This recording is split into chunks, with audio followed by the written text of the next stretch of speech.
Ataupun dapat isteri yang pandai masak. Muka tak boleh belah pun. Tapi masak, ya Allah, sedap betul. Pada muka lawa apa pun tak kerti.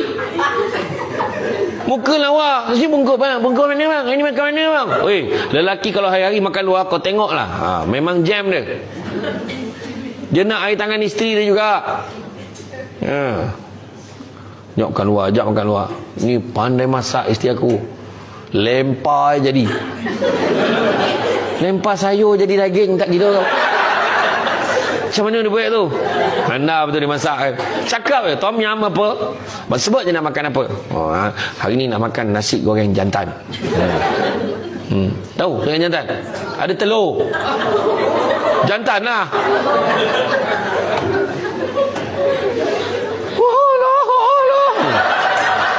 Yelah, PPZ semua beriman dan bertakwa semua. Gurau sikit pun tak faham, lurus saja. Iya, dapat ataupun dapat suami yang penyayang. Suami balik, sayang abang balik ni. Sayang. Abang, masaklah. Saya tahu kan hidup abang macam mana kalau tak nampak